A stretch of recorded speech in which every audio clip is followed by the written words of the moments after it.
pilotar um bate-papo desse, um CEO. Então, uma honra para mim estar conduzindo esse processo. Então, a gente vai bater um papo informal, né? A ideia é que você possa passar para a gente aí um pouco da experiência que você tem à frente da Direcional e, sobretudo, mostrar como a Direcional chegou até hoje entregando os números que estão entregando. E falando em número, a primeira pergunta é mais ou menos assim. A Direcional entregou o maior resultado da sua história no ano passado, mais de 600 milhões de reais, 24. Uma margem bruta de mais de 40% e uma margem líquida de mais de 20%. São números que, quando a gente analisa a média das empresas listadas na Bolsa, vocês estão bem acima. Então, a primeira pergunta que eu queria te fazer era: qual o segredo de conseguir números tão importantes, tão expressivos no mercado imobiliário do Brasil? Boa tarde, obrigado de novo. Bom, boa tarde, Henrique. Pessoal, prazer enorme estar com vocês. Obrigado pela presença de todos aqui. Uma satisfação enorme estar falando com esse pessoal de Manaus, que realmente é, na nossa visão, uma cidade diferenciada. Acho que vocês constroem aqui é algo único e é uma cidade que a gente está aí há praticamente 20 anos trabalhando, que a gente vê as coisas acontecerem, uma confiança incrível, tanta gente boa, tanta gente competente. Estamos aqui, não só com você, mas Paulo e tantos outros que nos acompanham e que se tornaram amigos. Eu acho que o bacana desse nosso setor, por mais que as empresas, quando estão vendendo produto, estão sempre velho, que é área de lazer, implantação, especificação para atrair o cliente, é um setor que é muito unido. Então eu acho que no mercado, o duro é concorrer com quem tem outras réguas, outras regras. Aí, eu acho que não funciona. E eu acho que quando a gente tem todo mundo concorrendo em bases iguais, é isso que faz com que a gente progrida, com que a gente evolua, com que a gente ganhe produtividade. E eu acho que isso reforça muito o setor nosso, que na minha visão é dos setores que eu acho que teve ao longo desses últimos 15 anos, pegando aqui como exemplo, o Minha Casa Minha Vida, que foi criado em 2009, então a gente tem 15 anos de programa. Eu acho que o setor da construção civil talvez tenha sido um daqueles que mais se destacou e teve ganhos de produtividade, por mais que seja bastante questionado. Então, eu antes de entrar na pergunta, mas eu fico lembrando que em 2009, quando o programa foi criado, a gente tinha 3 faixas, que eram o 0 a 3 salários mínimos, múltiplos de salários, o 3 a 6 e o 6 a 10 salários mínimos. Não é que a gente cria pessoas, a gente simplesmente transforma a vida dessas pessoas para muito melhor. Quando nós pegamos uma família, às vezes, que tem renda mensal familiar de um salário, muitas vezes estão saindo de lugares onde tem dificuldade de abastecimento de água, de fornecimento de água tratada, de esgoto nem se fala, vem com o empreendimento nosso, a melhoria de qualidade de vida dessas famílias, dos filhos que vão ser criados ali, é algo único.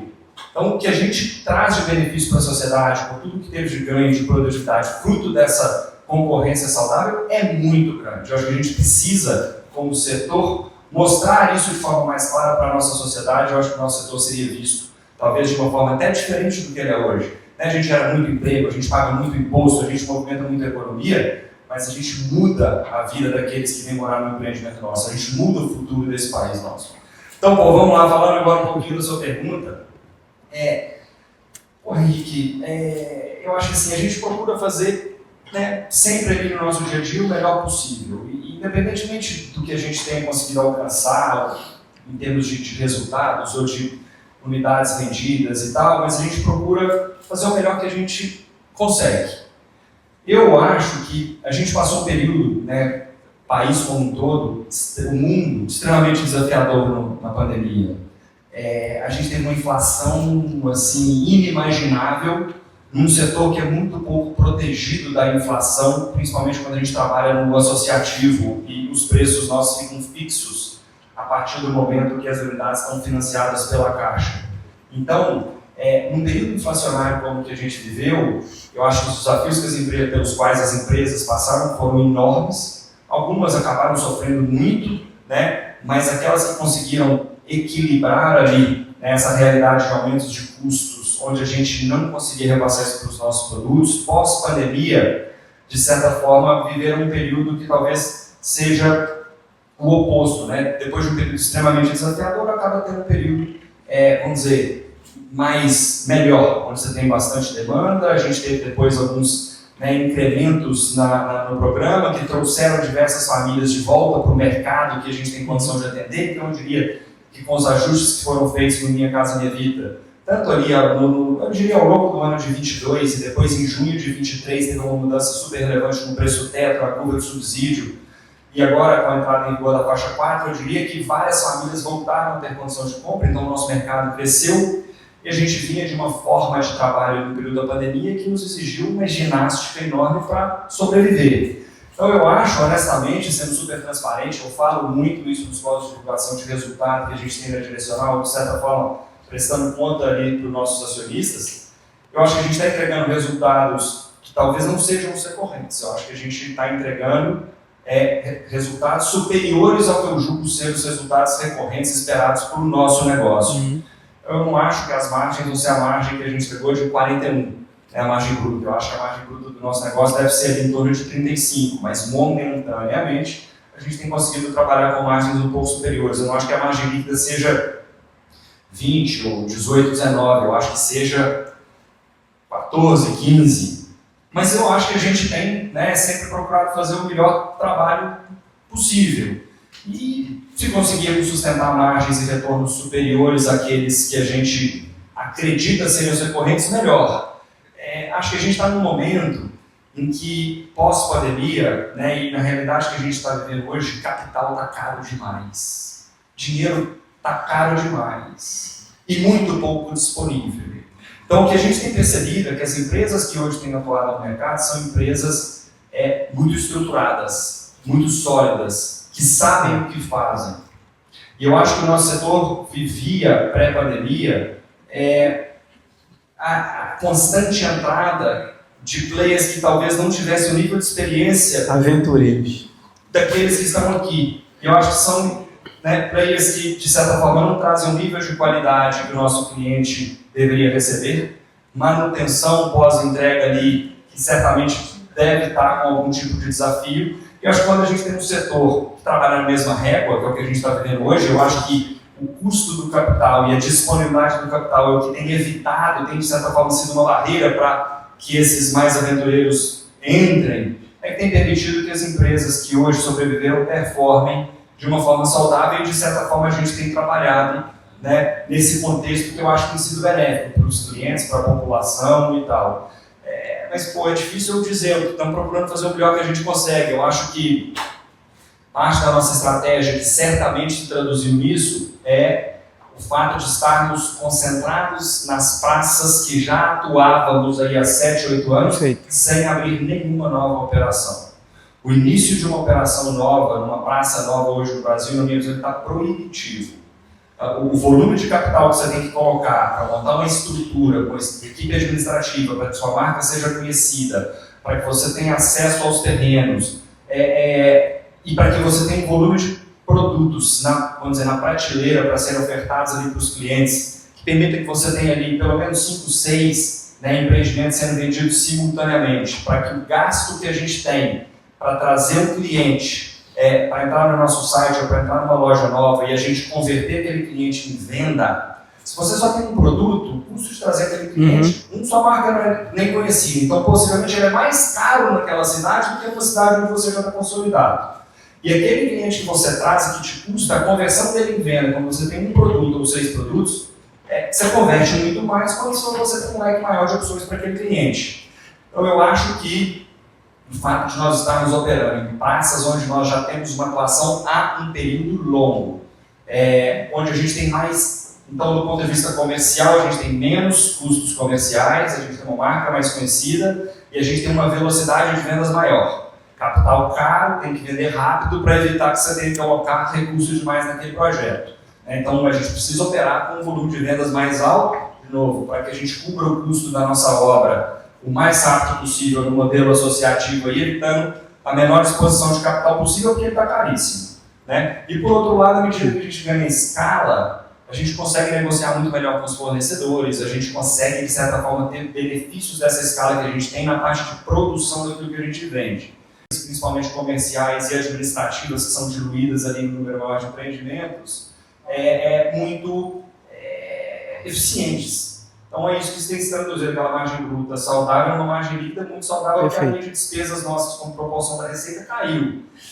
Eu acho que no cenário atual é isso que a gente está buscando, né? Em capital caro é consolidar onde a gente já está e continuar nessa esteira, né, do que a gente faz ali. Quando a gente fala de margem bruta na casa de 40%, significa que vocês estão sendo muito eficientes na parte de engenharia, na produção, perfeito? E essa produção que hoje a Direcional tem, a gente pode dedicar muito isso ao sistema industrializado de parede de concreto. E claro, eu acho que os indicadores, os KPIs que vocês têm nos canteiros de obra para poder fazer, né, ter de fato o custo que vocês têm, que realmente é um custo muito interessante. É isso mesmo? O sistema industrializado é o caminho, levando em conta aqui que nós temos alguns associados aqui, algumas pessoas que não conhecem isso ainda. Você acha que isso é o caminho? E como é que é esse controle, como é que é esses indicadores que vocês têm na obra para conseguir toda essa eficiência? Henrique, eu acho assim, não dá para dizer que o entregar é fruto necessariamente do processo construtivo mais industrializado. Eu acho que vão ter empresas onde o processo construtivo mais industrializado, basicamente são as formas, né, de alumínio com as paredes de concreto, vai ser o processo ideal, e eu acho que vão ter empresas onde talvez um processo menos industrializado seja melhor. Eu vou explicar por quê. Quando a gente tem um volume de empreendimentos que nos permite ter concreto dentro da forma todas as noites, você tem uma sequência de lançamentos, uma sequência de obras na fase de estrutura, né, que nos permita estar sempre com concreto dormindo dentro da forma. Essa é a meta que a gente tem lá, não pode ter forma sem concreto à noite, faz sentido o processo industrializado. O maior desafio que a gente tem hoje no nosso setor, na nossa visão, é a disponibilidade de mão de obra. E naturalmente, tudo que a gente procura fazer é incrementar a produtividade do nosso homem, para que com a mesma equipe a gente seja capaz de entregar um número maior de unidades.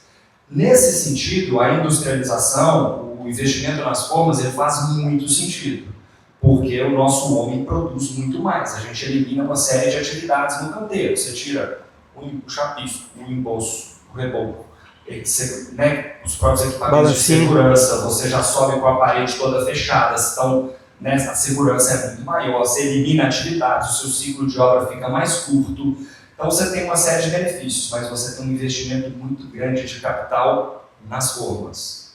Capital está caríssimo, então não dá para comprar forma, fazer uma estrutura ali de uma obra, sei lá, em 4, 5 meses e deixar a forma parada por 1 ano e meio esperando o próximo projeto, porque aquela forma parada 1 ano e meio está te custando 20% ao ano, né? O dinheiro que às vezes você tomou emprestado ali para comprar aquela forma.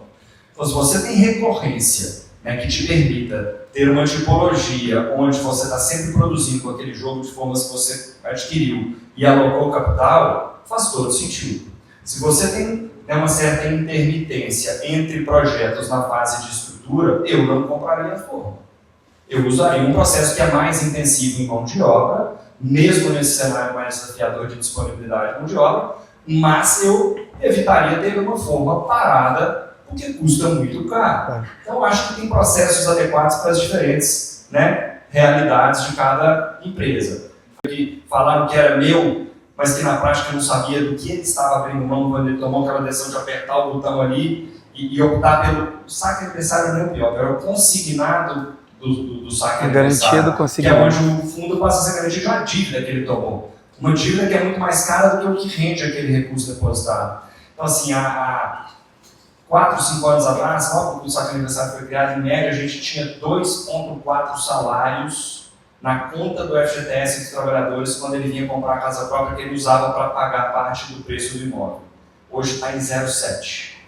Ou seja, na média, a maior parte dos nossos trabalhadores já optou pelo consignado e não consegue usar mais aquele recurso para dar sinal. Isso vira pró-soluto ou isso vira não capacidade de compra de imóvel, sei lá por que ele usou esse dinheiro aí, mas certamente eu acho que foi para usos menos nobres do que a aquisição da casa própria. Então acho que isso aí, o que foi feito é um absurdo, não tem como concordar com aquilo. As consequências eu acho que são muito traumáticas para a população, né, que hoje estão adquirindo, né, os nossos imóveis.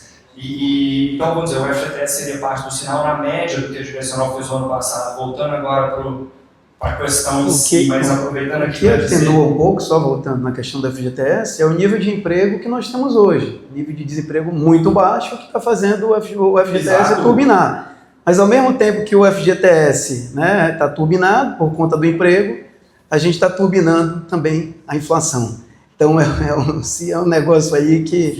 Vicioso, né? A inflação consome a renda da família, que não consegue comprar imóvel, assim a gente tem que ir indo na nossa corda bamba, né?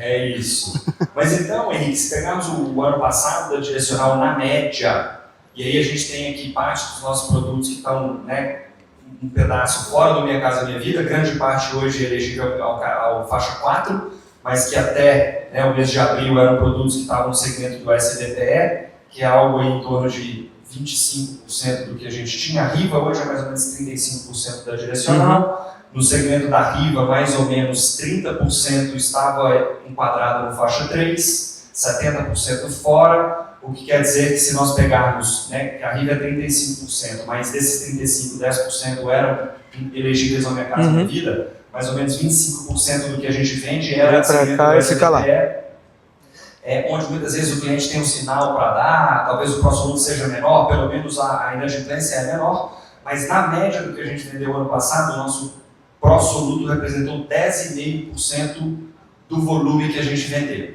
Tá? Esses 10,5% a gente tem que parcelar para os clientes, a gente parcela algo entre 48 e 60 dias. Isso durante a obra ou pós-obra? Pois é, no total, em geral, desde o momento da compra, varia de 48 a 60 meses. Se a gente vende mais rápido, está mais no início, a gente tem mais ou menos metade pré-chaves, um pouco mais, e um pouco menos da metade pós-chaves. Mas à medida que a obra vai evoluindo, né, se a gente não tem uma velocidade de vendas tão alta, a gente acaba ficando com aquelas unidades remanescentes, tendo uma parcela maior do pró-soluto pós-chaves. E realmente eu acho que, né, para operar no nosso setor, entendendo claramente que a Caixa ou qualquer agente financeiro precisa de uma garantia superior ao valor da dívida, está tudo certo. Realmente é algo que acaba acontecendo no nosso mercado e a gente tem que lidar com o pró-soluto. De novo, com capital caríssimo, o ideal é que nós tenhamos o menor prazo possível de pró-soluto, porque aquele recurso que deixa de entrar no nosso caixa a gente vai tomar emprestado e custa muito caro esse empréstimo. Então, os nossos dados é isso, em torno de 10,5% de pró-soluto.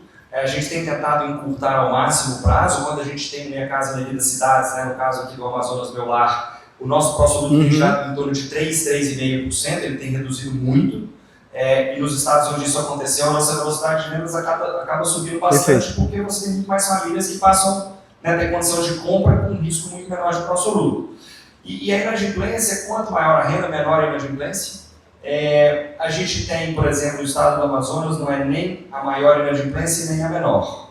Eu diria que as menores inadimplências vão estar em São Paulo e Minas. São Paulo e Minas a maior? São as menores. As menores, as perfeito. Menores. São Paulo e Minas. E depois a gente vai ter as maiores inadimplências no Rio de Janeiro, das regiões onde a gente atua. E o Amazonas, eu diria que ele está intermediário ali.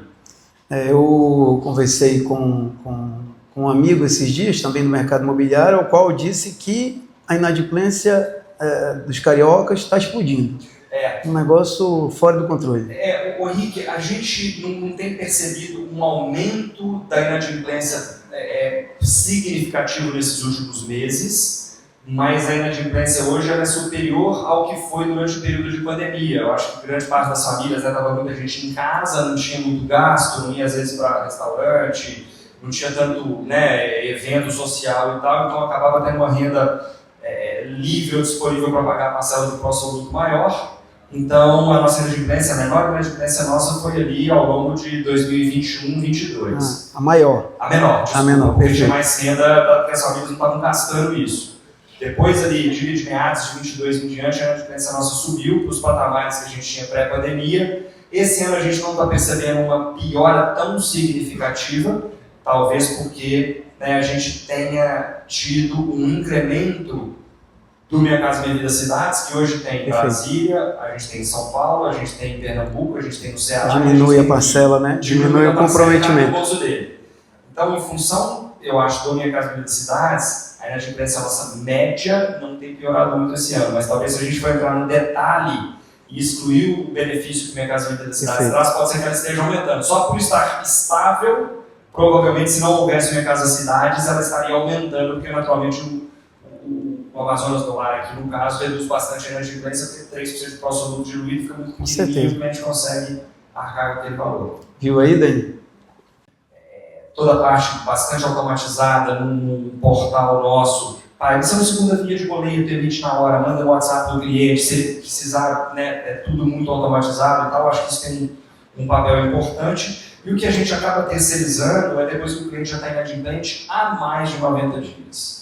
E a gente já tem escritórios que trabalham conosco para fazer essa cobrança, mas até 90 dias ali a gente faz cobrança com o nosso time próprio. E a gente só vai para terceirizados, mas aí já é uma questão mais judicial. Que aí são escritórios que trabalham conosco, a gente tem 4 escritórios trabalhando conosco hoje, para tentar recuperar um crédito que, na nossa visão, depois de 90 dias, tentando amigavelmente, eu acho que a propensão desse cliente a pagar já fica bem reduzida. Mas muito nítido para a gente é o seguinte: a inadimplência recorrente do nosso pró-soluto, ela é muito menor do que a inadimplência no mês que o boleto vence. Então a inadimplência no momento que o boleto vence é muito grande. Perfeito. Nos primeiros 30 dias o volume de pagamento é de quase 50% da inadimplência que a gente teve na data do vencimento do boleto. 40 e poucos por cento paga nos 30 dias subsequentes. E aí depois a gente vai perdendo bastante a capacidade de cobrança desse cliente. Mas a inadimplência na data de vencimento, ela em geral é muito alta. Muito alto. Só que esse cliente ele paga nos primeiros 30 dias bastante... vários clientes pagam nos 30 dias subsequentes. É bem tranquilo essa aí. Depois do 30º dia, o nosso volume de recuperação dessa inadimplência ela vai diminuindo. O prazo passa. A partir de 90 é bem pouquinho. Perfeito. Ano passado, a Direcional vendeu mais de 20 mil unidades, 21 mil unidades, e eu não poderia também deixar de falar aqui sobre relacionamento com clientes, né? A gente vive num momento conturbado, assim, né? Esse negócio de rede social, você vê ali, você tem um empreendimento de 500 unidades, às vezes você tem 2 detratores que conseguem, né, contaminar todo mundo, é um negócio ruim. Como vocês hoje, vendendo aí 20 mil unidades ano, administram essa questão do relacionamento com o cliente? Henrique, eu acho que esse desafio ele é parecido, né? Acho que não só no nosso negócio, mas em diversos negócios, praticamente todos os negócios onde a gente trabalha no varejo efetivamente, né, que é o nosso caso, a gente acaba, essa realidade atual da nossa sociedade, que é algo que eu acho que vai cada dia mais ter mais relevância, o que é. A gente, com determinadas questões, não tem como a gente mudar, a gente tem que se adequar a essa realidade e trabalhar para aprender com ela e procurar se diferenciar, dado que essa realidade afeta todas as empresas, não só do nosso setor, mas eu diria que todas que atuam no varejo. Então, assim, o principal ponto, e para a gente esse item é extremamente claro, a diferença, a gente mede o NPS, da Direcional e das diferentes áreas Perfeito. Com as quais o cliente tem contato ao longo da vida dele, do contato, do relacionamento dele conosco. E tem um evento específico que muda completamente o NPS nosso, que é atraso na entrega de obra. Então, assim, hoje a gente tem procurado colocar os maiores esforços possíveis, porque isso machuca o cliente, isso para a gente é péssimo. Então, assim, o custo de obra vai ser muito mais alto se sobra atraso, o que você vai pagar de juros de financiamento da produção vai ser muito maior. Então, é perda para todo mundo, é perda para a gente, para o cliente nem se fala, às vezes ele casou, tem uma data, tem um filho que nasceu, precisa mudar. E na prática, assim, quem paga o nosso salário é o nosso cliente, então ele tem que estar satisfeito. Uma venda que vem por indicação é uma venda feita. Então, se a gente conseguir ter os nossos clientes satisfeitos, isso é o que a gente precisa para que a gente tenha um futuro de sucesso. Então, acho que o cliente, inclusive na direcional, a gente tem um mote, né? Cada ano, o ano passado foi o ano da venda, esse ano é o ano do cliente. E isso para a gente é muito claro. Eu acho que assim, o NPS nosso ele cai para menos da metade se a gente, não está nem falando dos prazos de 180 dias de carência. A data contratual atrasou, o NPS cai para menos da metade. Perfeito. Então assim, o que a gente tem procurado fazer é o seguinte, tem pequenos eventos que são muito relevantes na forma como o cliente nos enxerga. Então a gente tem procurado atuar de forma muito incisiva nesses, porque com esses, não são detalhes, né? Está desafiadora a execução de obra. Mas assim, com esses pontos minimizados, a gente leva a barra lá para cima.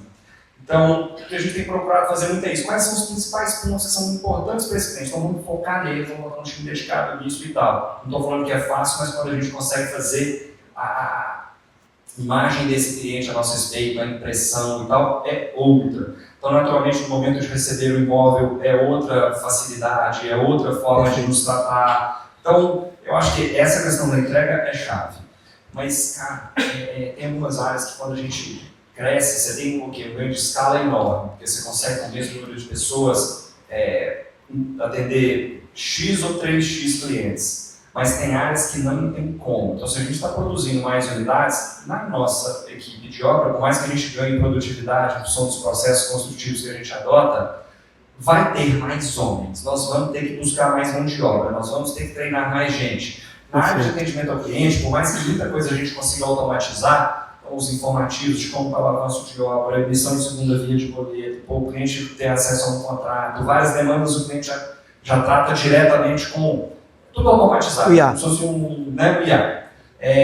Quero ver a imagem da área de fazer meu empreendimento, manda tudo IA, tudo bot. Mas tem determinados itens que não tem como. Então, a área de atendimento ao cliente nosso hoje, seja porque a gente tem que ser mais efetivo na cobrança, seja porque a gente tem que dar um atendimento melhor, encurtando os prazos de assistência técnica do cliente depois que ele muda para o empreendimento e tal, é uma área que a gente está dedicando muito esforço. Então, assim, prioridades nossas hoje é vender. Pronto. Empresa que não vende, essa não tem jeito. E com capital caro tem que vender. Então, venda é uma prioridade muito grande. Junto com venda é a parte de atendimento ao cliente. A gente tem muito para evoluir nessa área. Então aqui é uma área que a gente também está com muito esforço, procurando ter o máximo possível automatizado, porque tudo que automatiza, bem feito, é uma chance a menos de se ter uma pessoa recém-contratada que pode criar entregar para aquele cliente uma má experiência. Simplesmente ela nunca fez, ela não sabe, ela está aprendendo. Então, tudo que a gente automatiza, a chance de ter um erro que venha a não resolver um problema, uma demanda do cliente, a gente tem que procurar automatizar. Perfeito. Mas nem tudo a gente consegue. Essa é uma área que a gente está olhando e tentando mudar muito. Então, por exemplo, entrega de obra. Em geral, a gente saiu a pizza, está pronto para entregar, tá? A gente passava para o nosso time de assistência técnica, que é uma área separada do time de execução de obras. Hoje não. Hoje o time que executou aquela obra é responsável pela manutenção pelos 90 dias pós-entrega, tudo dentro do canteiro, os materiais, tenta atender o cliente mais rápido e vão dar um momento onde tem maior demanda. Um detalhe, outro, tal, então vamos dar uma abafa, vamos atender isso aqui tudo e passa para assistência técnica 90 dias depois. Ou seja, elimina de novo uma série de demandas que muitas vezes a área de assistência técnica que atende 10, 15 empreendimentos naquela cidade ia ter um tempo de atendimento muito maior. Então a gente dá uma abafa ali, resolve alguma parte, depois passa para assistência técnica. Mas a gente tem que melhorar muito sempre nesse item.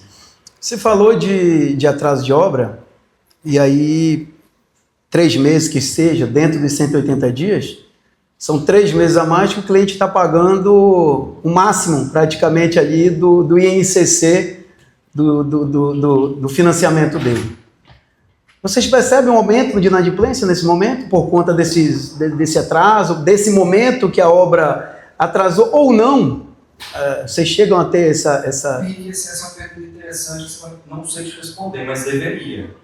Eu não sei se naquelas obras onde houve um atraso, a gente percebe um aumento, eu diria que ele vai afetar principalmente, pode afetar o pagamento do pró-soluto, porque o pró-soluto está concorrendo com o momento onde ele está pagando não a amortização do financiamento, mas o máximo de juros, mas a gente tem que ver se pega a rotina do fiador, que é quando o cliente inadimple com a caixa e debita a nossa conta. Perfeito. Porque ele está, a gente paga e cobra dele.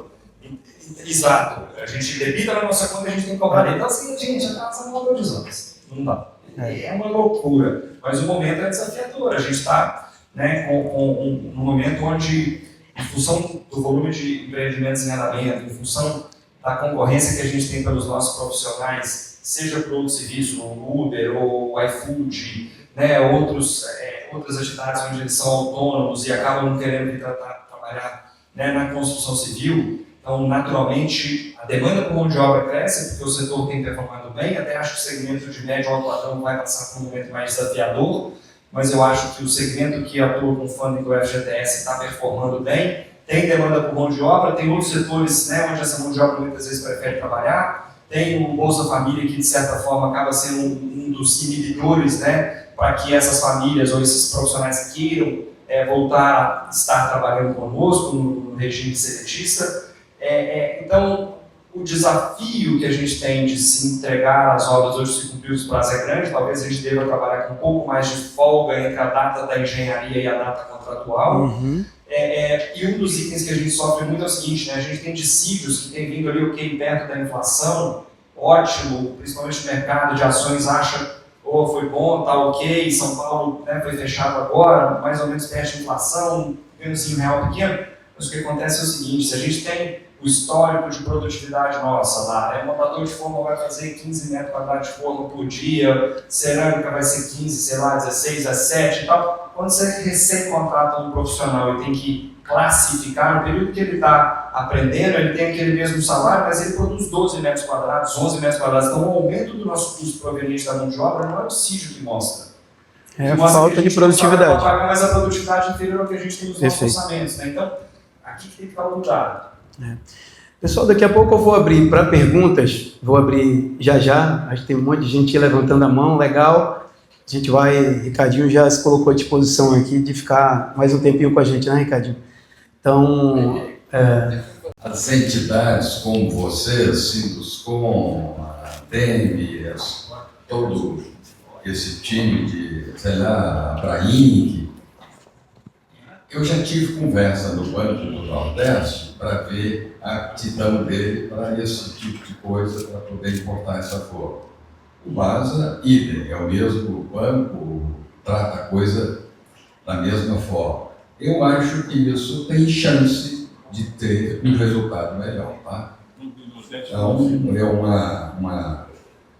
uma opinião minha, que eu venho buscando isso, mas na hora que entra vocês, eu acho que a coisa vira... Eu acho que o desafio aqui é que quando a forma é importada, né, acho que esses bancos de fomento, eles têm um objetivo muito grande de, né, fomentar a economia do país e tal. O que a gente tem que mostrar, às vezes, para conseguir financiar uma forma é a quantidade de emprego que se gera e tal. Exatamente. Você está financiando um equipamento que não foi produzido aqui, que é o objetivo deles, mas a consequência da importação daquele insumo com custos competitivos poderia ser o argumento para que, eventualmente, possa haver uma linha de compra, né, desses valores financia via Finame e o local, produção local, porque gerou emprego no Brasil e tal.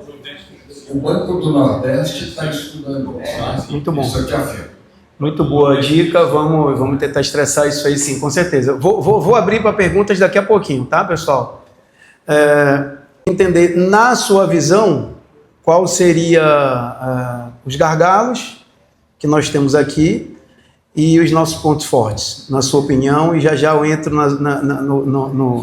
na Zona Franca de Manaus, que é uma coisa ou outra importante, e abro pergunta aí para todos. Vamos começar falando do bom, né? Vamos, claro.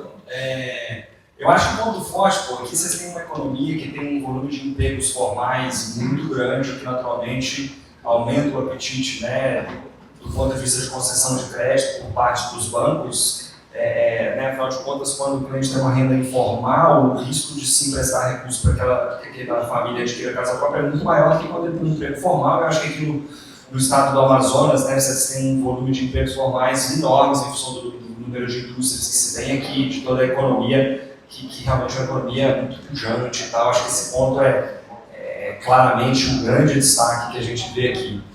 Tem uma série de itens, né, onde acaba tendo competitividade do ponto de vista de custo de insumos, por ser zona franca. Então, eu acho que a logística aqui é dificílima, o clima, né, é muito mais difícil de se produzir, mas você tem, por outro lado, benefício do ponto de vista toda a dificuldade logística, você acaba tendo alguns ganhos ali em função de ser uma zona franca.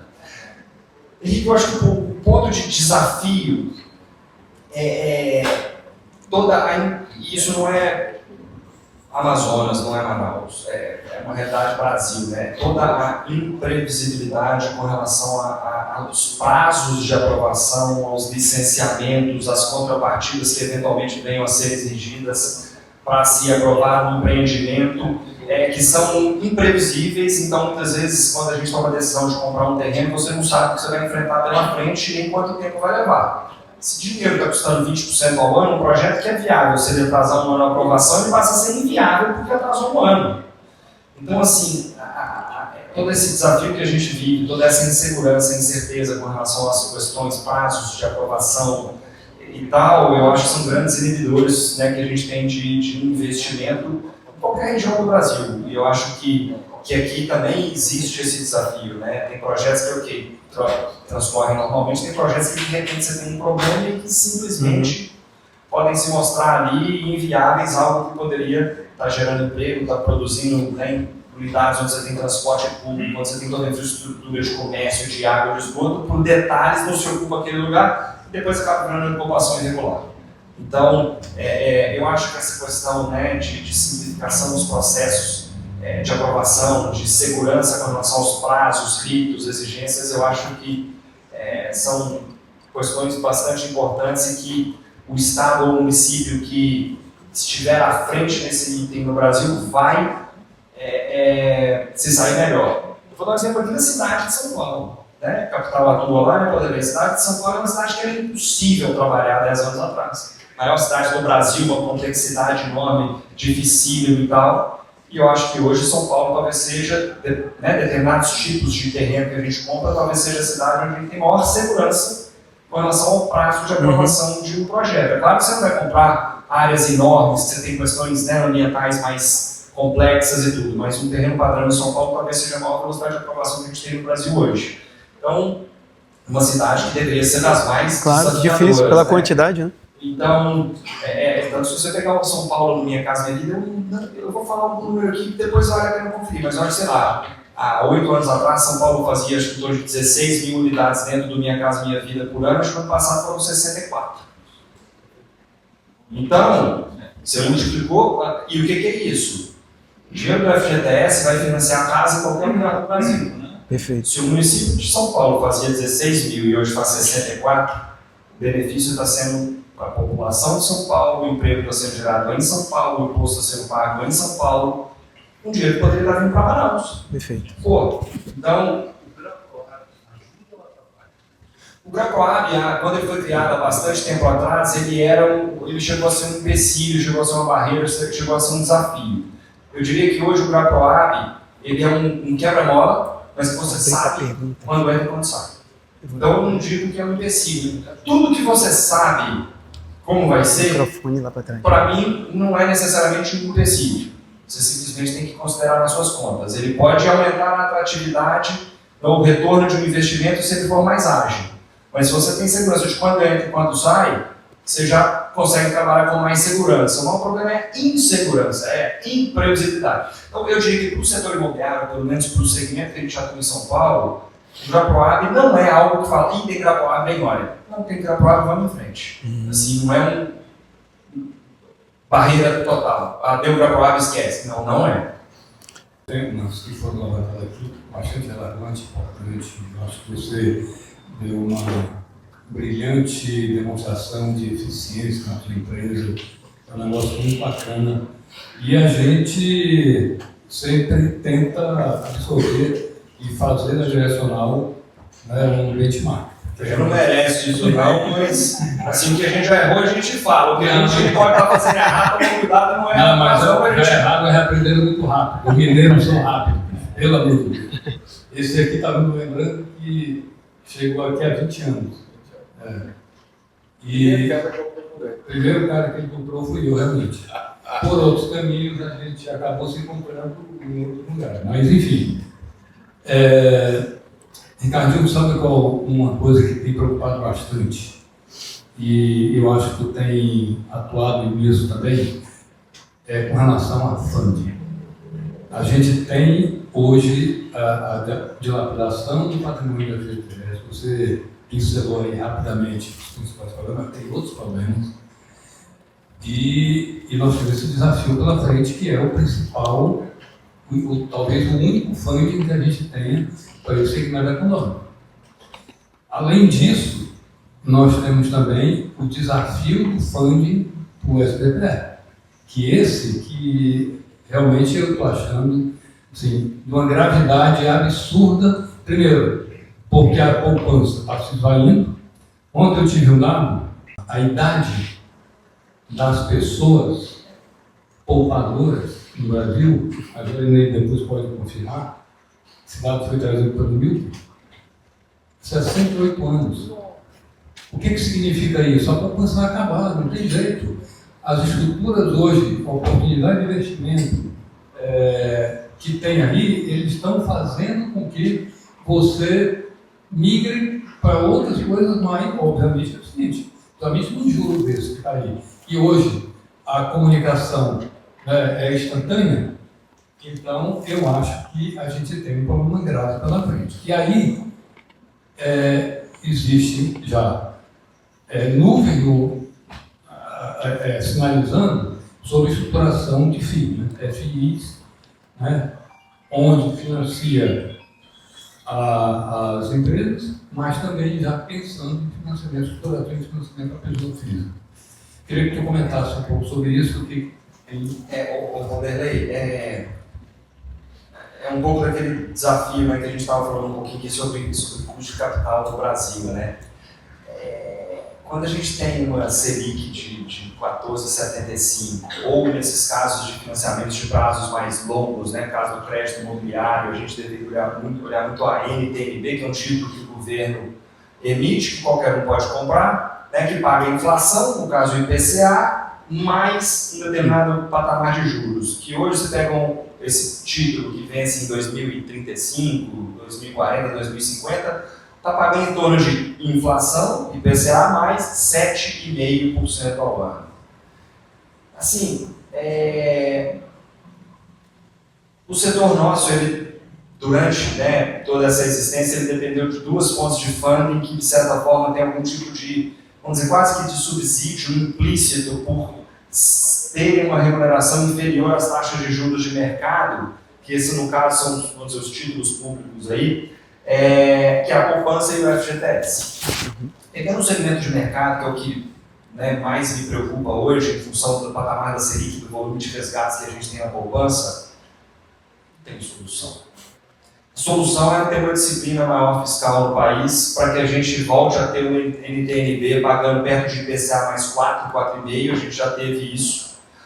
E eu acho que, na minha visão, no longo prazo, os financiamentos imobiliários deveriam migrar da TR para o IPCA. Porque se você quer ter alguma reciclagem dos recursos que os bancos alocam para o setor, hoje não tem ninguém que compra TR. Né? Ninguém compra TR. Todo mundo compra IPCA, porque ele enxerga ali o IPCA mais um determinado valor como uma segurança de que o poder de compra vai ser mantido em função de haver a remuneração pelo IPCA, então você está comprando um papel de 10 anos. Por ter aquele papel corrigido para o IPCA, você está tendo o seu poder de compra garantido e ainda ganhando uma remuneração real, além do que aumenta o custo de vida médio no Brasil. Todo mundo compra esse papel, né? Então, se a direcional vai emitir um CRI, eu não sei se alguém que tem CRI ou LCI ou esse tipo de instrumento, que são instrumentos que financiam o setor. A gente vai emitir um CRI, ou emitimos agora, no começo do ano, um CRI de 10 anos, ou seja, a gente toma um dinheiro emprestado hoje e paga daqui a 10 anos, em IPCA, mais, todo mundo compra. Então, se os bancos quiserem montar uma carteira no balanço deles ali, e depois, quando estiver ocupando, não ficou grande demais essa carteira, reciclar para continuar financiando o setor, e nesse processo de reciclagem eles vão ter que vender esses recebíveis, eu acho que tem que ser IPCA. Ninguém compra TR. O que é TR? TR é nada. TR é nada. TR não te protege de nada, é um índice que não quer dizer muita coisa. Então eu acho que os bancos acabam tendo hoje uma carteira que está lastreada na poupança e que eles não conseguem reciclar. E se a poupança está tendo resgate, ele tem uma carteira que está sendo corrigida em TR, ele toma, que ele emprestou dinheiro por 30 anos, e os resgates da poupança pediu hoje, o cliente saca hoje. Só que o banco emprestou aquele dinheiro por 30 anos. Como é que ele devolve o dinheiro para quem saca hoje se o dinheiro está emprestado por 30 anos? Ele emite uma LCI, pagando CDI. Então o banco, para mim, ele está começando a ficar num momento onde o risco está excessivamente alto, porque ele está com um crédito concedido por 30 anos que é corrigido em TR, e ele está tendo que, para pagar os resgates da poupança, emitir em CDI. Então ele está devendo, quando ele emite uma LCI, ele está devendo para quem deu o dinheiro e comprou aquela LCI em CDI e está emprestando em TR. Olha o que está acontecendo, você vai conseguir em qualquer banco aí, sei lá, 90 e pouco do CDI. Uhum. Então você vai estar, o banco está te pagando dinheiro hoje a 13,5% ao ano. E ele emprestou em TR mais 7. TR está em 2. Então ele emprestou dinheiro por 30 anos cobrando 9 e ele agora está te pagando 13. Ele está tomando 4 de prejuízo por causa dos resgates que ele está tomando na poupança.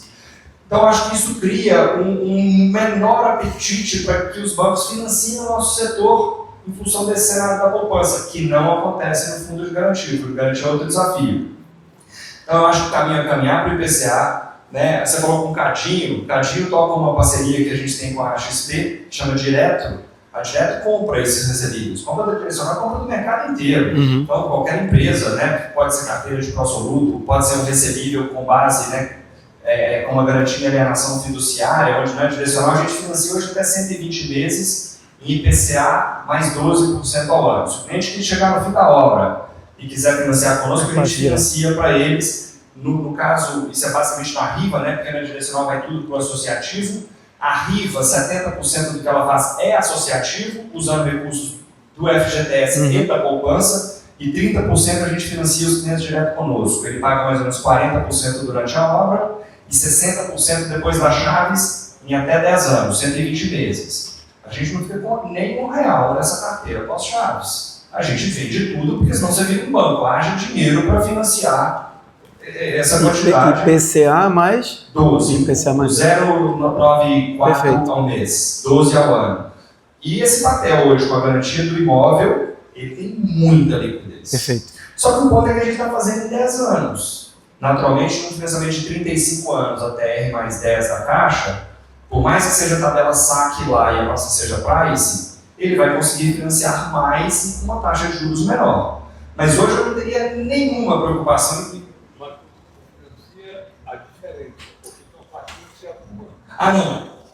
No caso do associativo, aí é o pró-soluto. No caso da Riva, mais ou menos 30% das vendas da Riva, o cliente não vai para banco. Ele paga 40% para a gente. É autofinanciamento. E isso para a gente, como as obras da Riva têm um prazo um pouco mais longo, isso é importante, pelo menos a nossa visão Vanderlei, porque como esse recebível é corrigido por INCC durante a obra, e depois na obra é IPCA mais 12, como a obra é mais longa, a gente fica exposto à inflação por um prazo um pouco maior. Então, ter parte das nossas vendas corrigidas por INCC, para a gente é uma segurança que se a gente tiver um pico de inflação, o nosso contas a receber também é corrigido para minimizar esse problema. No produto direcional, que em geral é o TR mais 4, que o ciclo de obra é mais curtinho, a gente topa correr o risco de ficar exposto, né, com a nossa receita fixa e a inflação, a gente bota uma provisão da inflação no nosso orçamento. Então a gente hoje tem considerado mais ou menos 2,5% da nossa receita, que vai dar mais ou menos 5,5%, 6% do nosso custo. A gente coloca nas nossas viabilidades e bota quase aquela provisão para uma inflação esperada. Como o ciclo de obras da Riva é mais longo porque os empreendimentos são mais altos, parte dessa carteira financiada direto conosco é uma segurança, um hedge, né, que a gente fala ali, para um eventual aumento de inflação. Eu hoje teria menor medo de financiar em 180 meses IPCA mais 12. Porque vai vender tudo. Essa carteira em IPCA a demanda está enorme. Né? Então, assim, a Direto compra, qualquer banco compra. Então, eu acho que o caminho que vai acabar, né, se materializando com esse desafio da poupança é que você vai ter os próprios bancos financiando. A Caixa está pondo 70 bi mais ou menos esse ano no SBPE. Eu acho que o Itaú põe uns 30. Bradesco e Santander está bem mais desafiador. Banco do Brasil também. Mas, assim, esse foi um setor que no ano passado fez 187 bi. 50 para financiamento de obras e 137 para financiamento de pessoas físicas. Eu acho que esse ano vai cair para, sei lá, 155. Eu falei que de Caixa mais Itaú, eu acho que faz 100, 100 e pouco. Os outros bancos todos somados, eu acho que deve fazer 50, 50 e pouco, é o que eu acho. Tá? Mas, pô, você ter 30 bi a menos é muito dinheiro, vai ter que ser absorvido por esses, né, financiamentos diretos em IPCA, mas que o mercado compra. Então, qualquer fundo imobiliário compra, qualquer private banco compra. Então, o que a gente tem procurado fazer na Direcional com essa carteira, a gente tem vendido essa carteira, a gente não carrega ela. Perfeito. Ele é uma carteira um pouco melhor que o pró-soluto, porque ele tem a alienação fiduciária do imóvel. Nesse recebível direto. Então, eu acho que a alienação fiduciária essa tem demanda demais. Perfeito. Tá? Essa é tranquila. Então, se quiser falar com o Cadinho aqui, o Henrique fala, não tem nada a ver com isso. O Cadinho que toca esse negócio lá com a XP e ele compra. Nossa e do mercado inteiro. É totalmente independente, apesar da gente ser, né, sócio da XP Lix, mas toda a parte de funding e tal é feito com a XP. Agora, quando a gente fala de FGTS, eu acho que a gente teve batalhas seríssimas, por exemplo, aquela discussão no Supremo, né, sobre qual é a remuneração dos depósitos do fundo, que era uma discussão, né, super relevante. Eu acho que a decisão foi boa e tal, né, preservou a capacidade do FGTS continuar emprestando, né, alocando recursos do setor, e o FGTS tem um benefício muito grande, né, que quando o FGTS, a Caixa, pega o recurso do FGTS e repassa para o financiamento do Minha Casa Minha Vida, ela empresta por 35 anos e ela paga o FGTS também em 35 anos. Quando o banco empresta para o médio ou alto padrão, ele empresta por 35 anos e o cliente resgata o dinheiro da poupança no dia seguinte. Então, na minha visão, operar no Minha Casa Minha Vida, por mais que o spread da Caixa seja menor, o fato dele não ter esse descasamento entre o prazo do que ele empresta e o prazo que ele tem que pagar ao fundo versus uma pessoa física que tirou o dinheiro da poupança hoje, daqui um minuto está na conta dele, é uma segurança muito grande. Então, quando a gente olha para o FGTS, eu acho que o grande cuidado que tem que ter é nessas diversas medidas de saques esporádicos. Perfeito. Agora, né, teve a liberação de 12 bi para famílias que tinham optado pelo saque aniversário. Portanto, se elas perdessem o emprego, elas receberiam anualmente um determinado montante, mas o recurso ficaria preso por um determinado tempo. Né? E aquelas que não optaram pelo saque aniversário, quando elas perdem o emprego, elas sacam integralmente o recurso. É uma opção. Se você quer o saque aniversário, você antecipa o saque. Mas se você perdeu o emprego, você continua recebendo uma parcela por ano. O outro não saca nada, mas se perdeu o emprego, saca tudo. O que não dá você opta pelo saque, você antecipa e de repente tem um bônus que todo mundo que sacou leva para casa. Todo mundo vai começar a optar pelo saque aniversário, porque sabe que se perder o emprego vai vir uma benesse. Então você começa a criar incentivos que colocam o FGTS em risco.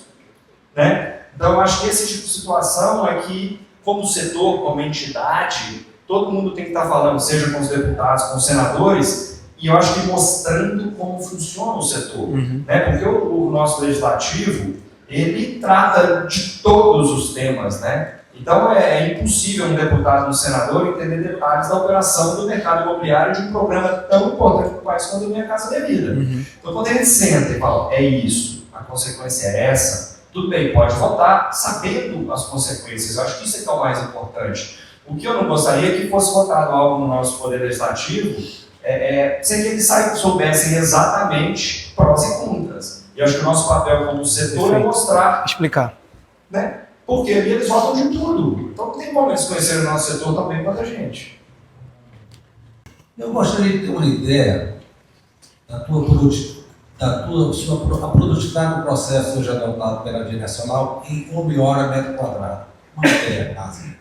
Eu vou tentar te dar um dado e depois você converte para 1 hora por metro quadrado, mas a gente pode tentar aqui um pouquinho. Quando a gente, antes de 2009, quando a gente produzia alvenaria estrutural, a gente tem como métrica um apartamento de 2 quartos com mais ou menos 40, 45 metros quadrados. A gente precisava entre 8 e 9 homens para produzir um apartamento por mês. Hoje as nossas melhores obras, que eu não estou falando que é a nossa média, mas eu não sei se está do Engenho, não sei se está da capital, né? Não sei da Olar, Então a gente pega a nossa melhor obra e aquela melhor obra é a referência para as demais. E a gente tem uma Olimpíada na direcional, a gente hoje está com 121 canteiros em andamento. Tem uma Olimpíada onde todos os canteiros a gente tem lá 10 métricas e a gente tem o índice de produtividade. Aquela que tem a melhor é nota 10, a que tem a pior é nota 0 e todas as demais estão ali naquele meio e a gente se compara internamente. Então, vamos dizer, a melhor obra nossa hoje está fazendo com 3,7, 3,8 homens um apartamento por mês. Então, em 15 anos é isso que a gente ganhou de produtividade com o nosso homem. Então, eu não sei como a gente converte essa 40 metros quadrados, 2 quartos, 40 metros quadrados. 3,7, 3,8 homens fazem um apartamento por mês. Por mês. Ricardinho, me diga uma coisa. Na reforma tributária, nós 40% reduzou. é o normal. Na reforma tributária que nós tivemos agora, e a gente fez parte, justamente com vocês, tivemos um redutor de 50%. Os 50% para a construção civil, para a grande empresa, para a média e para a pequena, você acha que atendeu? Eu acho que o produto vendido até mais ou menos 450 mil reais não tem aumento de carga tributária e na medida que o preço de venda cai, tem redução de carga tributária. Eu acho que o produto de 200 mil reais mais simplesinho que a gente tem aqui vai ter um ganho tributário. Vamos pagar menos de quanto? De PIS e COFINS no caso, né? Porque essa foi a reforma, pegou só PIS e COFINS. Mas eu acho que o produto acima de 500 mil reais ele vai ter um aumento de carga tributária. O apartamento de 10 milhões é proibitivo.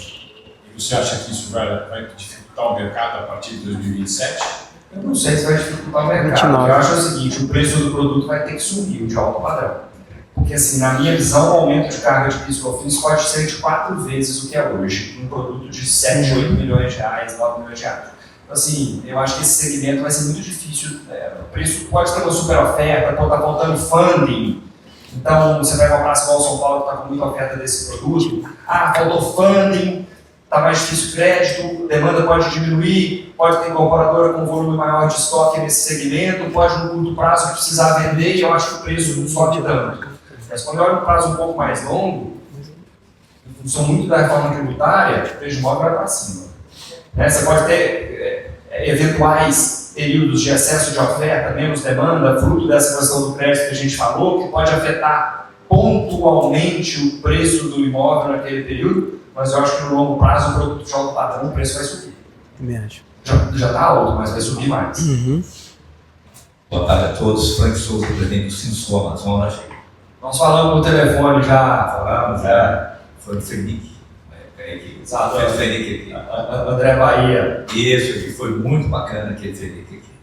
Felizmente agora está um pouquinho separado, Felipe e Felipe, mas Você não tem que estar unido, gente. Nós temos que acabar com esse negócio lá. Mas algum tempo a gente junta isso aí. Mas, em primeiro lugar, parabenizar aqui o Henrique Bettina, né, pelos 10 anos da ATM, parabenizar os que se antecederam, Henrique, o Romero, o Bobão, que fizeram um excelente trabalho, e dizer que o Sinuscom sempre trabalha unido aqui com a ATM, né? Isso aí é uma coisa indissoluta.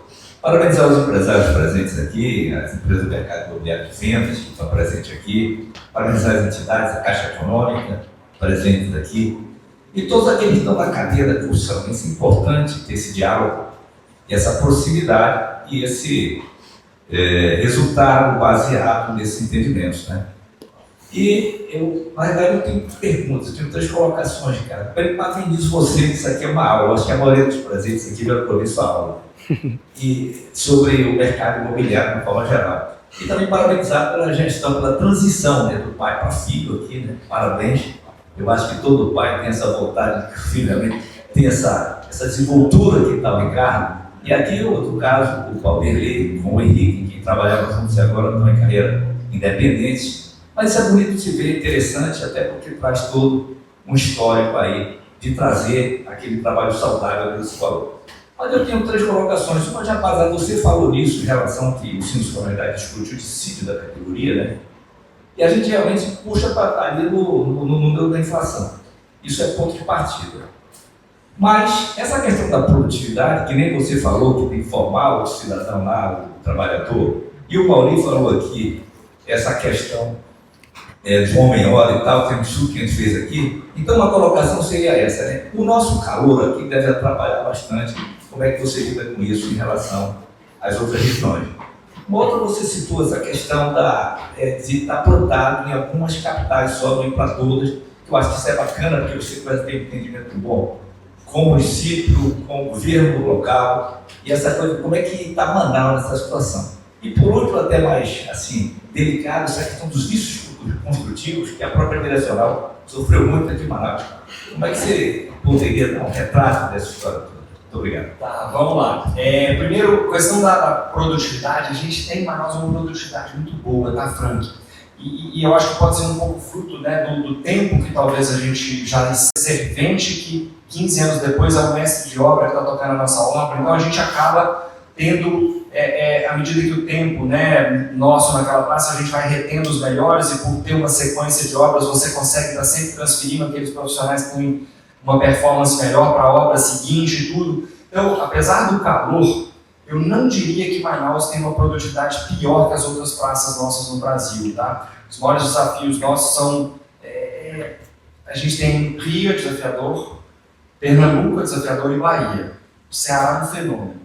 Então, assim, talvez a maior produtividade nossa seja Ceará e Distrito Federal. O KTF também, a gente tem uma mão de obra que produz bastante, mas Manaus é uma mão de obra muito boa. BH também, São Paulo também. Eu acho que Manaus está muito equilibrado com essas. Talvez o que se destaque seja Distrito Federal e Ceará hoje, nas praças que a gente atua. E você tem Manaus, Belo Horizonte, São Paulo, interior de São Paulo parecido. Fortaleza também é muito quente e produz bem e tal. Eu acho que esse processo construtivo nosso, em regiões onde você tem muita chuva, que é o caso aqui, ele traz para a gente uma segurança muito grande, né, de que a chuva não vai prejudicar, por exemplo, a atividade, a execução da estrutura de uma obra. Quando você opera com bloco de concreto e vem chuva, é uma loucura, né? Você não consegue subir a alvenaria, o bloco pesa, fica encharcado. Então, o processo construtivo mais industrializado, eu acho que é outro benefício que ele traz para a região como a de Manaus. Indo para a segunda pergunta, eu acho que aqui a gente sempre teve, seja o governo, o estado, o município, que a gente teve um relacionamento bom, a gente tem momentos mais desafiadores, às vezes nas secretarias, em determinada secretaria, depois a coisa se ajusta, melhora, que eu acho que é natural de todas as regiões que a gente trabalha, tá? Tem momentos melhores, momentos onde os processos se tornam mais morosos e tudo, eu acho que faz parte, mas eu diria que o Amazonas ele é muito parecido com o que a gente tem no restante do Brasil. Talvez eu acho que o destaque hoje seja, por incrível que pareça, o município de São Paulo, por mais que tenha uma concessionária de energia que é assim, uma loucura. A Enel, você tem a prefeitura que está funcionando super bem e tal, mas você tem uma concessionária de energia que em todos os lugares onde a gente tem mais desafios do ponto de vista de conexão, de prazos e tudo. Então, o desafio às vezes vem de lugares que você não imagina.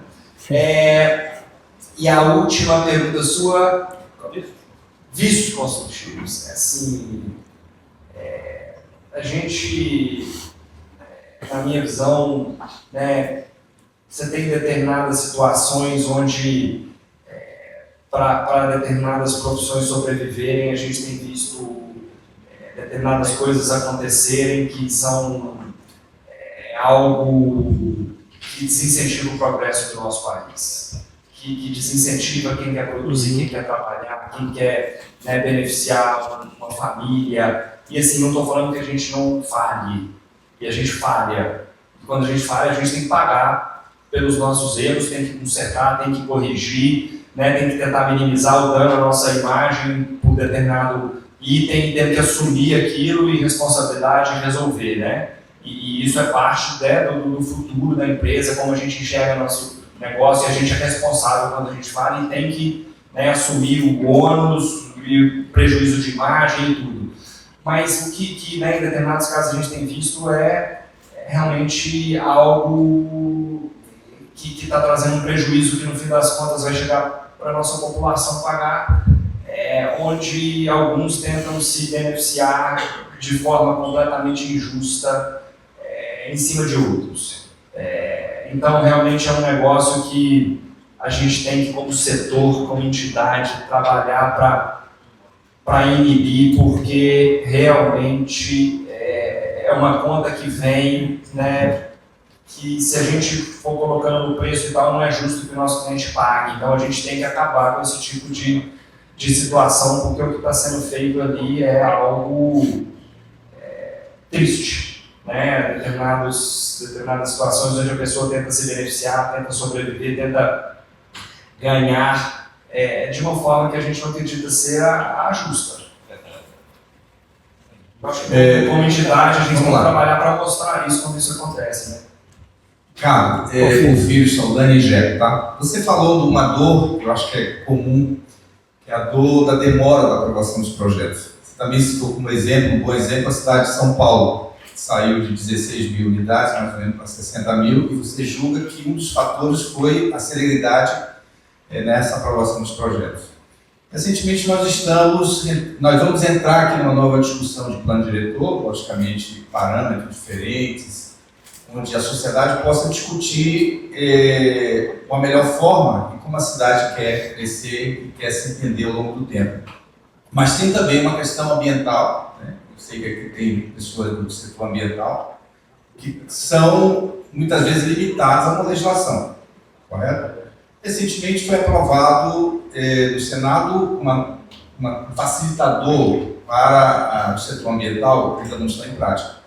Você pode falar, por exemplo, qual é a diferença que fez São Paulo, por exemplo, para a cidade de Manaus? Na tua visão, uma vez que você tem operações nessas duas cidades, até para contribuir com esse questionamento? Eu até acho que Manaus, né, com toda a sensibilidade que tem aqui em questões ambientais e todo o desafio, né, por incrível que pareça, mas acaba tendo uma área urbana que tem certas limitações, porque tem uma reserva no norte, tem o Rio no sul, então você acaba tendo uma cidade que tem, né, determinadas restrições para a expansão. Eu acho que, né, em um ambiente super visado, super sensível e tudo, eu acho que Manaus faz um trabalho, né, nesse período que a gente está aqui, que realmente é um trabalho diferenciado, tá? Eu entendo que Manaus, como está aqui, claro, tem questões ambientais que tem que ser levadas em conta de uma forma onde a relevância é muito maior do que em cidades que já estão em ambientes mais secos, com muito menos corpos hídricos e tal. Então, acho que aqui a gente, né, consegue trabalhar, consegue operar, e que é um trabalho que ele é muito bem feito. É claro que, né, quando a legislação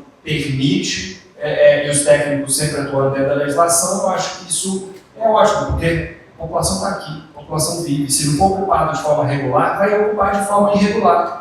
E o esgoto vai ser lançado em natura e a árvore vai ser, de certa forma, derrubada sem licença, sem nada. Então, assim, eu acho que a ocupação regular é a melhor saída, inclusive do ponto de vista ambiental, porque senão vai invadir e vai, né, ser feito algo em desacordo com a legislação. Então, eu acho que é isso que é fundamental, que sempre se tenha em mente, né, quando se está ali definindo as regras de ocupação e tal.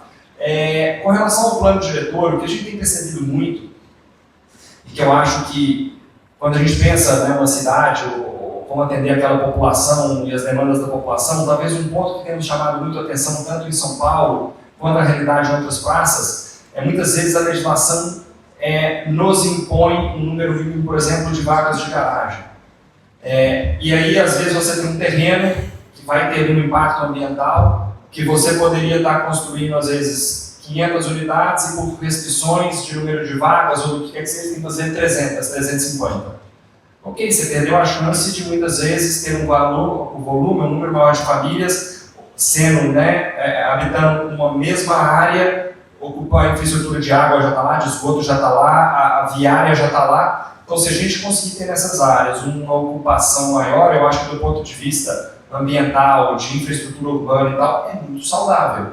E muitas vezes, quem sabe se o cliente demanda uma vaga, ou se 50% de vaga, ou se vaga de moto atende, é quem depende dele para vender o imóvel. Então, quem, na minha visão, tem que regular essas questões é o incorporador, que está correndo o risco do negócio. E muitas vezes a legislação nos impõe determinadas amarras que, do ponto de vista ambiental ou do custo da obra, fazem com que aquilo ali onere o cliente, que no caso é a população da própria cidade.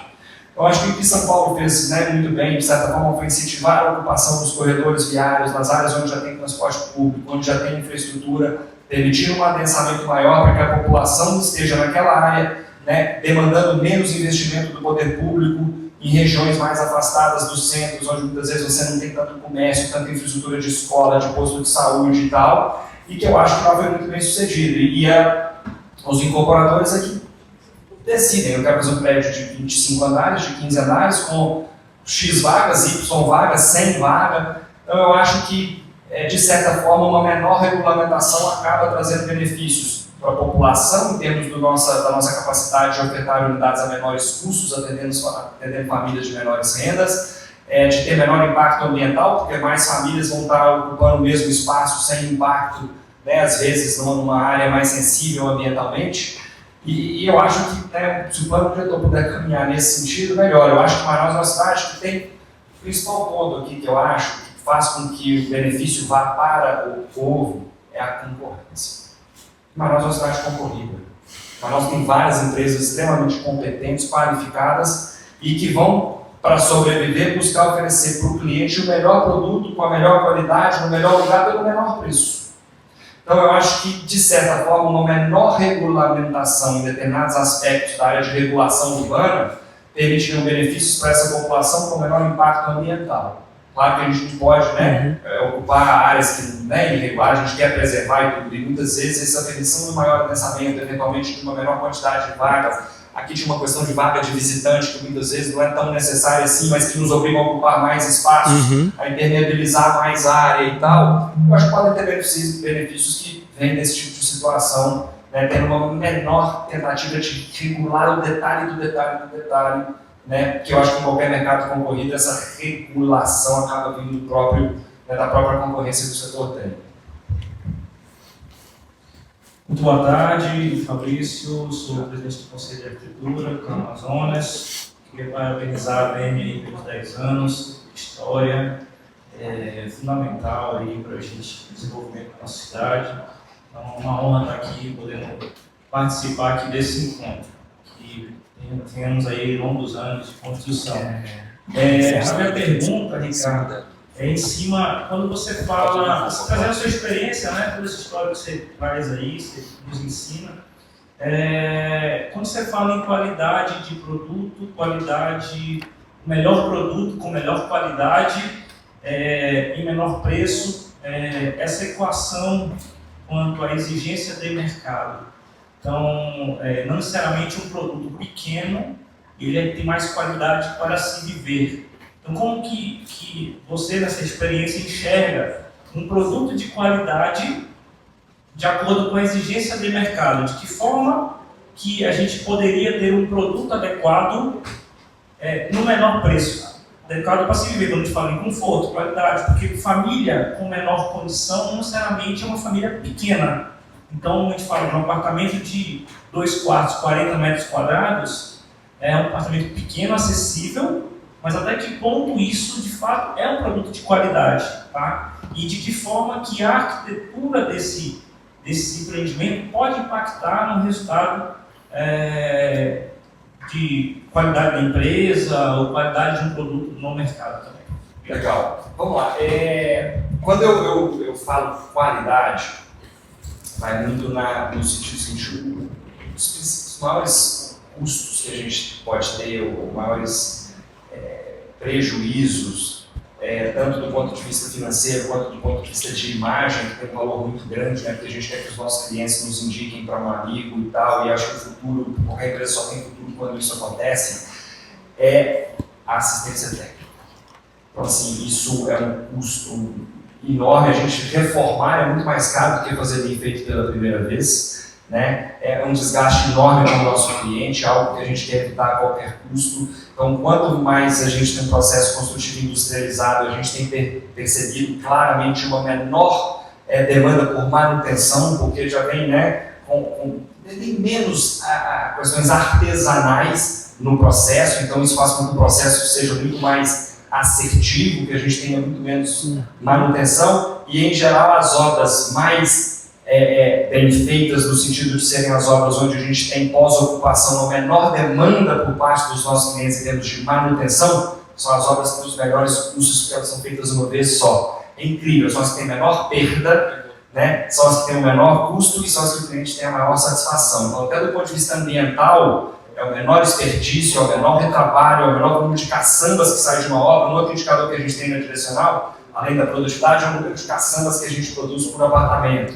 Então, esse é um item super importante. Então, quando eu digo qualidade, é muito do ponto de vista de satisfação do cliente, onde a gente não é chamado para voltar àquele empreendimento, tendo um custo, um retrabalho e tal.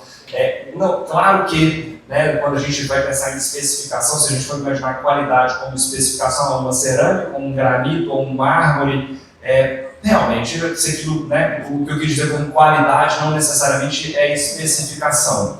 E na visão nossa, assim, qualidade é muito a condição de habitabilidade daquela família a um custo competitivo com o menor retrabalho possível, não necessariamente uma torneira de ouro, mas que vai servir a mesma água tratada para aquela família que está ocupando ali.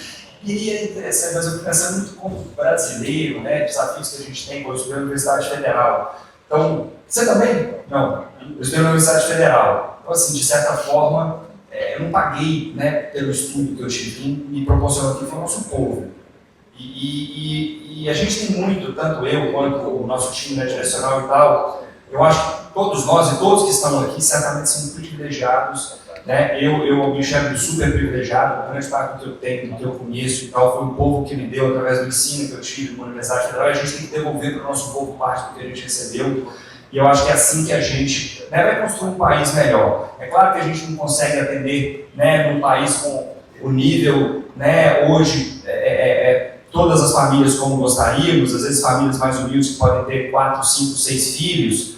Mas, pô, se nós pudermos atender famílias um pouco menores e proporcionar que elas mudem de onde elas estão para um apartamento de 2 quartos, eu já acho que já é um benefício que, dadas as nossas condições, a gente tem conseguido, né, criar e trazer num setor que proporciona que famílias, às vezes, ali de um salário mínimo hoje, com o Amazonas Biolar, já tem condição de compra de um imóvel, e que eu acho que é algo, assim, transformacional. Então, para que a gente permita que essas famílias de um salário comprem, vai ter que ser, nesse momento, um apartamento de 2 quartos. Né? Torço para que no futuro a gente continue nessa caminhada de grande produtividade, de salário subindo acima do nosso custo de produção, para que a gente possa, às vezes, ter um apartamento de 3 quartos ou de 4 quartos para uma família que tem 4, 5, 6 filhos. Só que hoje, como setor, como sociedade, com a renda que essas famílias têm, com o custo do crédito, a gente ainda não vai conseguir atender exatamente essas famílias. Mas a gente consegue atender várias outras, né, que já é algo que a gente está fazendo. Então, assim, acho que muito isso, acho que a gente quer sempre ter uma família o mais feliz possível no nosso produto, com mínimo de manutenção, com menor custo, para que a gente atenda famílias de menor renda. O nosso mercado não é necessariamente um mercado de margem, a gente enxerga muito como um negócio de volume, de escala, e a escala nos permite ser mais competitivos, atendendo famílias de menor renda. E a empresa que nesse negócio nosso, né, de habitação social, acaba performando melhor, é aquela que dá um passo para descer mais um degrau na renda, mais um degrau, porque ela atende um mercado que não era atendido anteriormente. Então, esse é um desafio nosso, mas um apartamento de 3 quartos ainda não vai dar. Então, não tem como. O que eu acho é que nós vamos ter, muito possivelmente, nos produtos de hoje, a gente tem apartamento de 3 quartos, o 3 quartos o nosso desafio é com o menor custo possível. Eu acho que hoje aquela família de 4, 5, 6 filhos ainda não vai conseguir comprar. E o menor custo não significa baixa qualidade ou produto mal feito. Hein? Qualidade no sentido de não ter retrabalho, de não ter vazamento, não ter manutenção, foi nesse contexto que eu quis dizer. Mas aí nós temos junto o desafio, né, você na área de arquitetura, de buscar, são detalhes interessantes. Mas, pô, se a gente está montando uma forma, vou dar um exemplo aqui, e a gente tem um quarto de, vamos dizer, 9 metros quadrados. Um quarto de 9 metros quadrados ele tem 3 por 3, é quadradinho. Então você tem uma parede onde o perímetro vai dar 12 metros. Grande parte do nosso custo não é a laje, a gente mede o apartamento em metros quadrados, mas a gente mede o metro quadrado de laje, você não mede o metro quadrado de parede. Parede é concreto, parede é pintura, tem toda essa questão. Então você tem 12 metros de parede. Se você faz um quarto no extremo, só para ilustrar, de 1 por 9, também tem 9 metros quadrados. Só que ele vai ter 20 metros de perímetro ao invés de 12. O concreto que vai usar é muito mais, a pintura que vai usar é muito mais. Qual é o apartamento mais competitivo? É o quadradinho. Você vai dar a mesma área por um custo menor, porque não significa que ele não tenha que ele tenha menos qualidade, ele custa menos com a mesma qualidade. Até mais, né? Quadradinho é muito melhor que um quadradinho por 9. Mas são detalhes do nosso desafio. Tá bom, então ali tem um interruptor, aqui tem um ponto de luz. Aqui nós temos no mínimo 2 cabos ali dentro. A gente tem um apartamento, 2 quartos, um banheiro, uma sala, uma cozinha e vamos para a área de serviço. 6 ambientes. No mínimo, 12 segmentos de cabo elétrico. A gente fez 20 mil apartamentos o ano passado. Vezes 12 metros, no mínimo, não estou indo no disjuntor, não, só do ponto do interruptor no ponto de luz. Então, 20 mil vezes 12, 240 mil metros. A gente teria comprado 240 quilômetros de cabo a mais no ano passado na direcional. Mas o ponto de luz é o mesmo, a voltagem é a mesma. Isso é mesma qualidade com mega custo. Esse é o nosso desafio. Tentando traduzir em números aqui, vai precisar de você para fazer a planta que atenda a família de 4, 5, 6 filhos e tal. Nós estamos aqui para produzir. Você pensa como é que a gente. Eu vou... É isso que a gente vive, é cortando o prego ali, porque no final. E nesse plano diretor, que a gente vai começar a revisão agora, ou melhor, começamos o debate já na semana passada, com os nossos associados, a gente vai defender isso. A gente quer trazer habitação menor para o centro da cidade. A gente quer trazer habitação menor para o bairro do Veralves. A gente quer trazer as pessoas para perto dos seus empregos. Ricardinho, eu costumo defender muito isso, né? Hoje o distrito emprega 120, 130 mil pessoas. O distrito hoje, grande parte das indústrias estão na zona leste de Manaus. Porém, você tem pouquíssima habitação na zona leste de Manaus. Tem um desafio de topografia, de licenciamento de terra, regularização fundiária, tem uma série de dificuldades, né? E hoje a gente constrói em Manaus, o maior número de lançamentos fica na zona oeste de Manaus.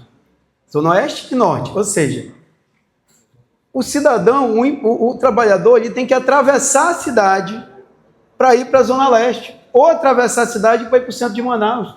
Então é um negócio assim que não tem uma racionalidade, sabe? É um negócio fora do sentido. Então a gente vai defender apartamentos pequenos, sim, que são empreendimentos de qualidade para aquelas pessoas que têm a proximidade, né, da moradia do trabalho, como a maior importância. Exatamente. Perfeito. Hoje tem bastante família que não tem filho, né? Acaba sendo uma renda tem claro. Bastante, mas tem gente que não quer ter filho, né? Tem tudo. Agora, é claro que do ponto de vista dado que o recurso é limitado, quando a gente atende uma família de 3, 4 membros, você está atendendo mais brasileiros, né? Mas claro. Você também tem muita demanda pela São Paulo todo de um pato. Exato. Dentro da Minha Casa Minha Vida, né? Dentro da Minha Casa Minha Vida. Né? Eu queria te agradecer imensamente. Foi uma aula que você deu aqui pra gente. Eu não consegui nem piscar, olhando aqui e aprendendo. Eu acho que você deu informações valiosas sobre a direcional, sobre o mercado, e eu acho que isso mostra um pouco do quanto é importante nós termos unidade, nós estarmos próximos, você aprender, você ter humildade suficiente para aprender com quem já faz há muito tempo e faz melhor do que a gente, realmente deixa a gente muito maior. Então, eu te agradeço pelo seu tempo, foi uma honra ter essa aula com você, e já deixo o convite, toda vez que você estiver em Manaus, venha visitar a gente, vamos tomar um café. Eu não sei se você, como um bom mineiro, gosta de tomar um chopp, senão a gente toma um vinho. Meu amigo, mais uma vez, muito obrigado, e pode fazer aí suas considerações finais. Obrigado. Com vocês, não dá aula nenhuma, estou falando um pouco do que a gente vive, mas sempre aprendendo. Então, quem sou eu para dar aula para alguém? A gente está aprendendo todo dia com vocês. Então, né, todos que estão aqui, todas as empresas, a gente está o tempo inteiro quando está comprando um terreno, lançando um produto, todos vocês aparecem, a gente aprende o que vocês fazem todos os dias. Então, assim, acho que é isso. O que a gente precisa é estar unido para ter um setor forte. Né? O que a gente puder contribuir, o que a gente puder estar junto, trabalhando, ajudando, contem conosco, mas eu gostaria também de aprender muito com vocês aqui.